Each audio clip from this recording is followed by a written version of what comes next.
Running backs are always a subject of discussion in the NFL. Should a team pay a running back? How high should they be drafted? And what percent of the salary cap should they allocate? In today's video, we are going to be discussing why running backs should be drafted in the first round. There's a lot of depth that goes into this, and it's not as simple as you may think.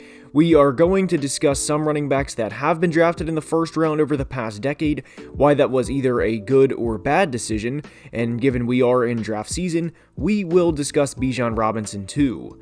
This is a video I've been looking forward to and I hope you guys enjoy, but there is a lot to dive into in today's video, and without further ado, let's begin.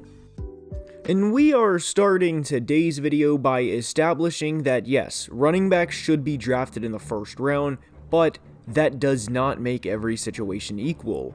And what I mean by this is the Arizona Cardinals currently have the 3rd overall pick, and them adding a talent like Bijan Robinson and giving them a player of Bijan's caliber would instantly help the offense does not mean they should. And they're not going to be clear, but this team is not close to competing, and that's the main concept of not every situation is equal. There are so many holes on this roster that adding a running back simply does not make sense for them, at least not at number 3 overall. However, for a team like Dallas or Buffalo, who are selecting much later in the first round, this makes a tremendous amount of sense for various reasons. For Dallas, it would help their run game, obviously, but it would also allow Tony Pollard to split carries with Bijan, and I know Tony just had a 1,300 plus total yard season and made the first Pro Bowl of his career, and congratulations to him by the way, but we just saw with Zeke, a player Dallas released, of what happens to a running back's body over the course of time. It's a part of the game, and there's a whole nother debate about whether or not running backs should be paid, but the thing to remember with Zeke is he's only 27 years old, meaning he's not 33 or 34. So if you can preserve Tony Pollard even in the slightest, and preserve Bijan too for that matter, it would help in the long run. Not just for the longevity of each of their careers, but in December and January when you need a good run game to close games out and potentially win playoff games. For reference, Zeke had 23 carries this past postseason and ran for 53 total yards. And not to kill Zeke for the entirety of the video, as going back to his younger days, I think validates drafting a running back in the first round. Now, number 4 overall and over Jalen Ramsey doesn't help Zeke's case, as he was taken one spot above Jalen, but the production he had when he was younger was every bit worth of a first round pick. In his rookie year back in 2016, he ran for over 1,600 yards and 15 touchdowns, and was a huge reason as to why the Cowboys were a 13-3 football team. And over the first 4 years of his career, which by the way is how long players' contracts are as first-round picks, with the team having the 5th-year option to extend their rookie contract or to let them walk and become a free agent, Zeke ran for over 5,400 yards, had 40 touchdowns, and added another 1,600 yards receiving. And he was suspended for 6 games in 2017, yet still finished with 983 yards rushing. All of this to say for Zeke specifically, the production was more than there, and without him, the Cowboys were not going to be the same team. And a big reason that can't be emphasized enough with young running backs, especially in today's NFL, they are going to peak during their rookie contract. Zeke is a perfect example of this, and the Cowboys got 4 great years out of him. And to be clear, drafting a running back in the first round and paying a running back, or extending their contract, is 2 entirely different things. And I am not an advocate for paying running backs north of $10 million per year, which is something a handful of NFL teams have done over the past few years. Dalvin Cook, Joe Mixon, Alvin Kamara, and Zeke are all examples of this as to why you should not pay a running back. And to go back to Buffalo for a minute, who is very much in the area where Bijan Robinson could be selected, yes, they just took James Cook in the 2nd round of last year's draft, and yes, they signed Damian Harris in the offseason, but neither are as talented as Bijan, and we are getting to the point with Josh Allen where they need to reasonably protect him as much as they can. The best comparison from a rushing quarterback standpoint for Josh is Cam Newton, as they are both 6'5", 240 plus pounds, and I say this in the best way I can, but they each want their team to win in the worst way, which means they have no problem putting their bodies on the line to secure a win. And of course, you respect the hell out of that from a competitive standpoint, but we saw the hits on Cam add up over time, and Cam never had great weapons during his time in Carolina. He did have Greg Olsen, but nowhere near the help from a receiving standpoint.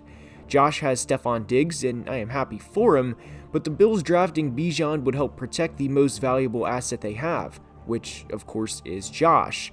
And Allen has had over 100 carries in each of the last 4 seasons. Obviously, him running the ball is a big part of his game, and I am not advocating for him to be a statue in the pocket, as his legs and his running ability give the Bills a lot of advantageous situations that other teams simply do not have, but more so to moderate how often Josh runs with the ball. And spending a first-round pick on a player like Bijan Robinson would certainly do that, because teams would have to game plan around a player who has the talent to be one of the best running backs in the NFL, along with a top 5 quarterback and a receiver who is working on 5 straight 1,000-yard seasons dating back to his time in Minnesota in Stephon Diggs. Spending a first-round pick on a running back benefits not only your team, but protects your quarterback in today's NFL as well. For as good of a team and franchise as the Kansas City Chiefs are, they too drafted a running back in the first round, and unfortunately the results have not been there for them. They drafted Clyde Edwards-Helaire with the 32nd overall pick in 2020, and unfortunately chose the wrong back. If they chose Jonathan Taylor, a player who was selected just 9 picks after Clyde, the Chiefs' offense would be even more of a nightmare to defend than it already is. Because the Chiefs have a very good offensive line, then combining Taylor's talents alongside Mahomes and Kelsey and Andy Reid, of course, as the head coach and play caller, and it would be hell for opposing defenses to say the least. This isn't a what if for the Chiefs as much as it is to say they had the right idea in selecting a running back in the first round, but unfortunately chose the wrong player. The biggest thing to remember with the NFL, for as much as we love players and teams, is it's a business at the end of the day.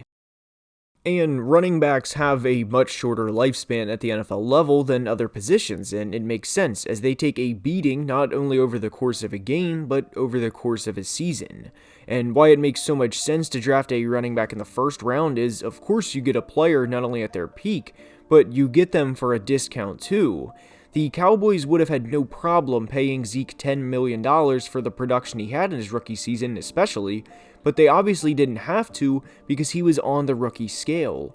And not only do you have them on a rookie scale, you control their contract for the 5th year too.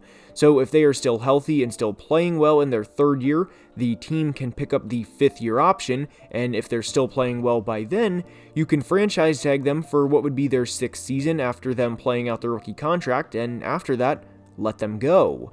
So if a first-round running back pans out and plays well, you more or less have the rights to control their contract for 6 years, and of course there will probably be holdouts within this, and guys saying they're not going to play on the franchise tag, and everything in this nature, but that's when teams will give them a 3-year contract with only the first and maybe a little bit of the 2nd year guaranteed, which makes both parties happy. The running back intends to play the contract out, and if he doesn't, the team is still protected.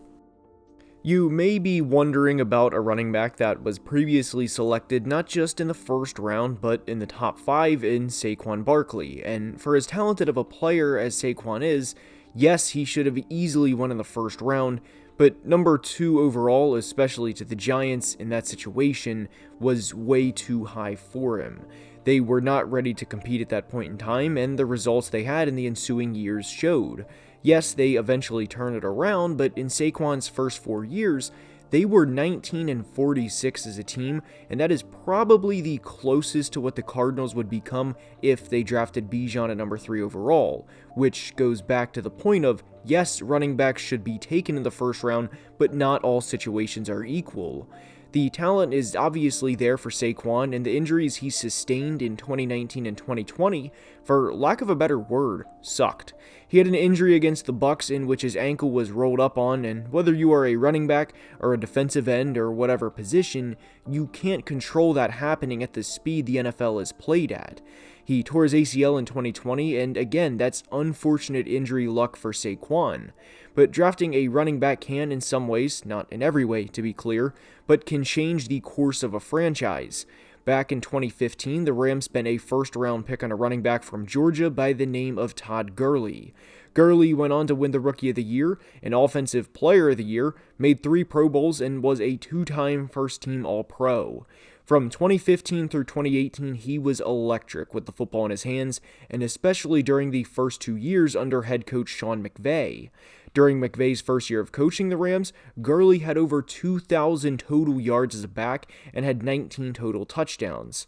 There, of course, is going to be people that say, well, don't you remember how Gurley's career ended and how he fell apart, and they have a point. I understand where they're coming from. But that goes back to the point of drafting a running back in the first round to begin with.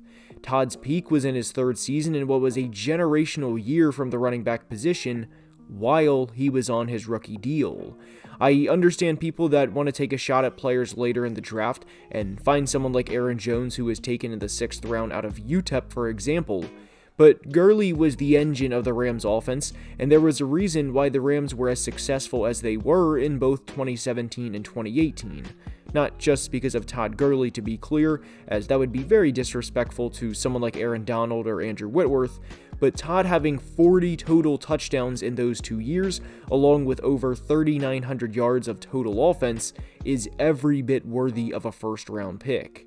A question I like to think about when building a team or thinking about the idea of building a roster is, would you rather have Todd Gurley, a player that, yes, his positional value will be in question, or take who you think is the best corner in the draft with the immediate next pick in Trey Waynes from Michigan State, which is who the Vikings selected the immediate pick after Gurley?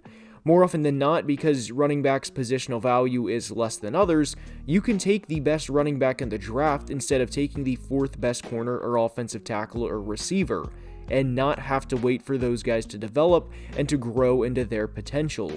Running backs a lot of the time are in their prime from the first snap they take in the NFL, not always to be clear, but often. This also isn't to say there's no risk when drafting a running back, because there most certainly is. But if it's between a player that can jumpstart your team or make an immediate impact versus a player that you think will help the team 2 or 3 years down the road, I don't think the decision should be overly complicated. Yes, there are examples of running backs taken in the first round that had no business in being a first round pick, like Rashad Penny in 2018 over Nick Chubb, for example. But I can always get behind the idea of drafting one in the first round to make everyone's life easier. Todd Gurley made 2016 number 1 overall picks Jared Goff life monumentally easier, and it showed in a big way. A lot of the time, these guys are first round talents, but get pushed down the board because of the positional value. Should running backs get their contract extended into their 6th, 7th, and 8th season with the team is an entirely different discussion, and for what it's worth, no, I don't think they should. But if I can make my quarterback and offensive coordinator's life easier in the right situation, that is, I would do that every single time. And for a player like Bijan Robinson, who is one of the best running back prospects in the past 5 years, it shouldn't even be a question. He is every bit worth a first-round pick. This topic can be a little controversial, but let me know what you think in the comments, as that's all I have for today. I hope you enjoyed. If you did, please like the video and subscribe to the channel, as it would mean the world and help the growth tremendously. Until next time, as always, please be safe and have a great day. Love you guys.